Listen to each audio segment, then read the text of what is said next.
Welcome to the Deep Dive.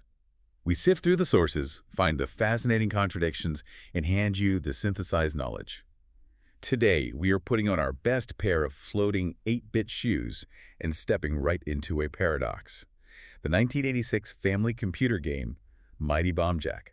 It's such a remarkable piece of gaming history. It was Tecmo's very first release for the family computer, which is a huge deal, and it immediately set up this tension that really defines its whole legacy. Right, because on one hand, you read the sources and they praise its fantastic control, its overwhelming scope.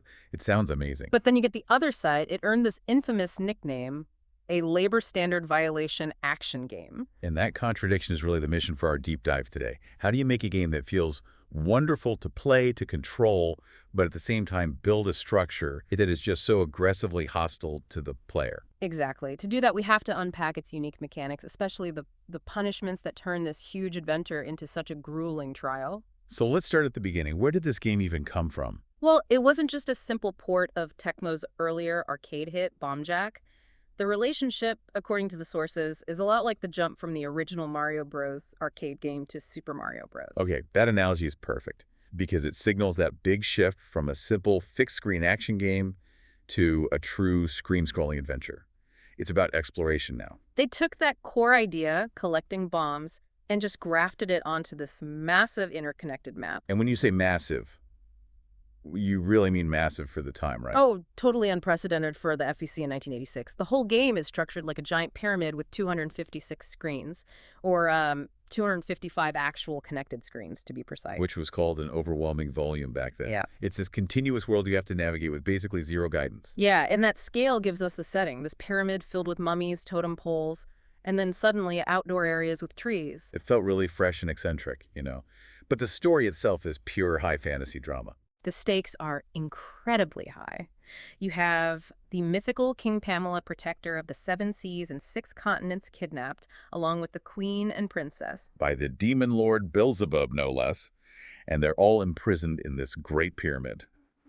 So who do they send to save the day? The hero is Jack, but he's the youngest and, get this, the most timid of the mighty family brothers. That's such an interesting choice. So his older, braver brothers already tried and failed. They did. And they actually appear in the game as slaves, captives. It tells you something really important about the challenge ahead. It suggests that just being brave or strong wasn't going to cut it. Exactly.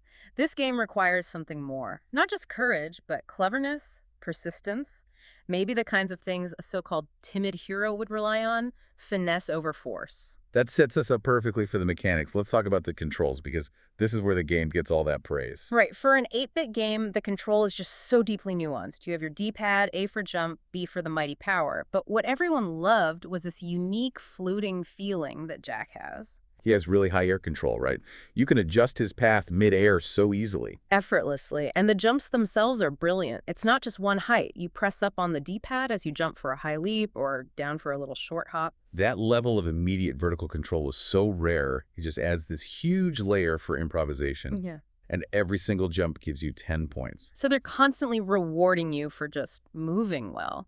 And on top of that, the hit detection is described as relatively lenient. You could kind of brush up against an enemy and be okay. Which sounds like a small mercy, given what's coming. A very small mercy. Yeah. Because that precision control is absolutely necessary for the core resource system, the mighty power system. Okay, let's dive into this. This is the real heart of the game. This is what really separates it from the arcade original. So Jack collects mighty coins, and the B button cycles him up through 3 levels of power. But here's the killer constraint. What's that? That power level actively decreases based on your input. And not just using the power, but specifically pressing the A button, the jump button. Yes, you are literally penalized for controlling your character, for making those little adjustments in the air. It forces this incredible discipline. That puts a huge mental load on you. So what do these different levels do? Okay, so level 1, Jack turns blue, costs 1 coin, and lets you open the orange treasure chests, and you get 20 A button presses before it disappears. Or any jumps, basically. Okay. Level 2, he turns orange, costs 2 coins. Now you can open chests just by touching them from the side, but it decays twice as fast. Only 10 A button presses before you drop back to level 1. And then there's level 3, the green one, the big one. This is your crisis management tool. It costs 3 coins, And for 5 seconds, it turns every single enemy on the screen into a collectible coin. It's your get-out-of-jail-free card. But the management on it is just brutal. Brutal. It only lasts for 5 A-button presses Yeah. before it reverts back to level 2. So if you jump once to activate it, you've got maybe 4 more tiny hops before it's gone. And to even get to it, you need to have 3 coins and then quickly press BBB. Yeah. It's not something you can just do in a panic. No, it's an offensive weapon that requires planning, hoarding resources, and super disciplined movement. It's almost like they designed it to be used as little as possible. And yet, it's absolutely required to actually beat the game properly. That's the key. So if the game demands this much mastery, what are the actual rewards for it? The scoring system gets really intricate here. It's not just about surviving. In the standard stages, there are all these bombs to collect. And if you collect them all in the correct hidden internal order, you get a massive 10,000-point bonus. So it's not a reflex game, it's a memory game. You're meant to fail, map out the path, and then execute it perfectly. The whole level's a puzzle. A puzzle, exactly. And then you have the royal rooms. These are the fixed screen stages that are more like the original Bomb Jack. You collect the bombs, the exit opens. Yeah. Simple enough, but you can warp out by taking the last lit bomb, right? You can, but you pay a steep price. You sacrifice the special bonus, which can be up to 50,000 points if you clear all 23 bombs in the room without dying. So the game is constantly giving you this choice. Speed and expediency, or patience and mastery for a huge reward. And you need that mastery because the whole pyramid is just stuffed with no-hint secrets, hidden chests, hidden rooms, and these 50,000-point secret coins. Which you can only get by using that super fleeting level 3 mighty power. There it is. The game confirms that learning to maintain and deploy that power isn't optional. It's necessary if you want to see everything. And these coins, along with crystal balls, directly affect which ending you get. Wait, there are 4 different endings? And even the worst ending requires you to find some of these secrets. Yep.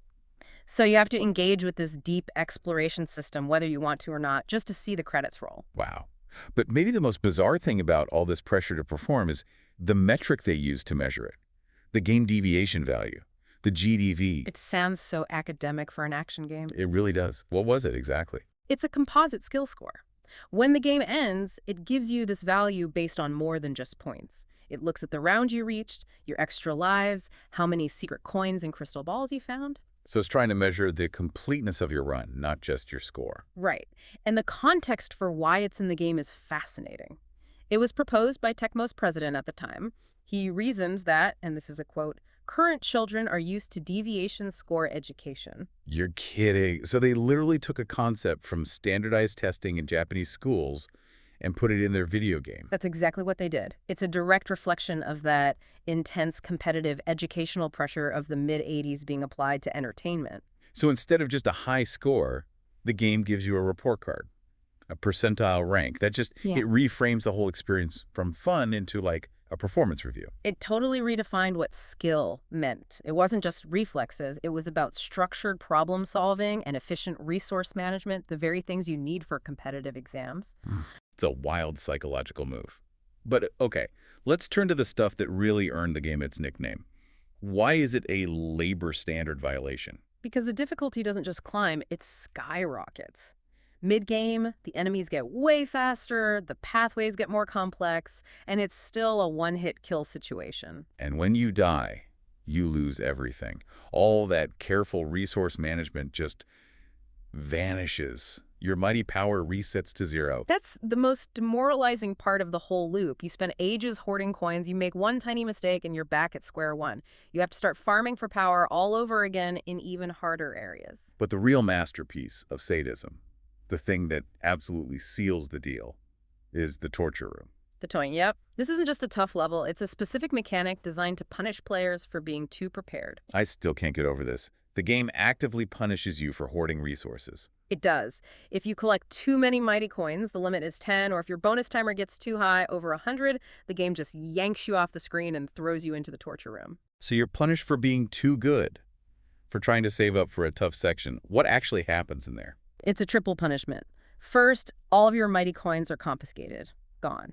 Second, you are forced to jump 50 times to escape, just wasting your time. And third, When you finally get out, you're not put back where you were. You're sent back to the very start of the stage where you got captured. oh, that's just cruel.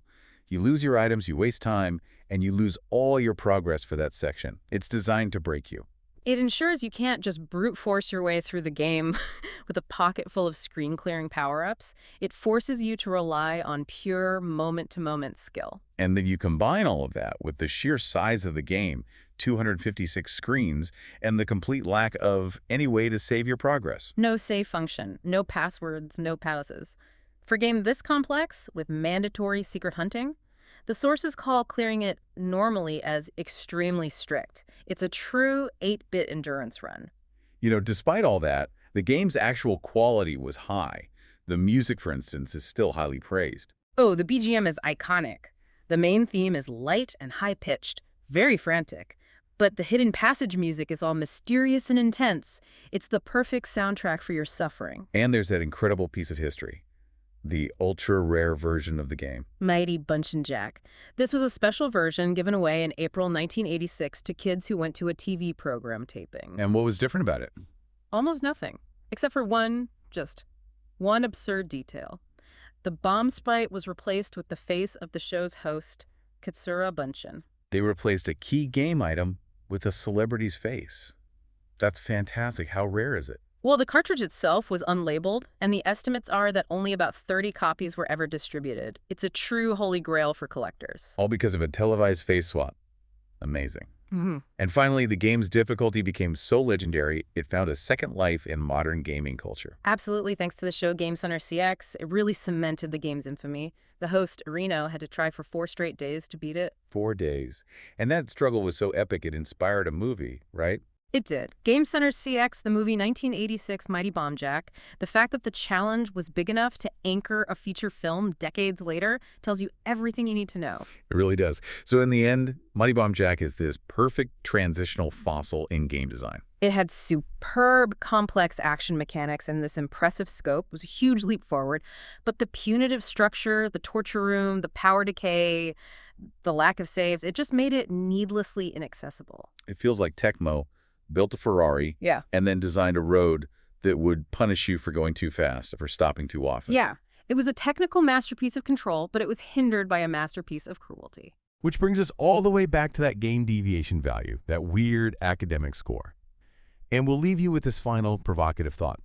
Mighty Bomb Jack demanded mastery under the pain of immediate, frustrating failure. Does knowledge or skill gained under that kind of relentless pressure, where you're constantly being reset and sent back to the start, does it ultimately stick with you better than something learned at a more casual, forgiving pace? Is high-level discipline born from digital cruelty?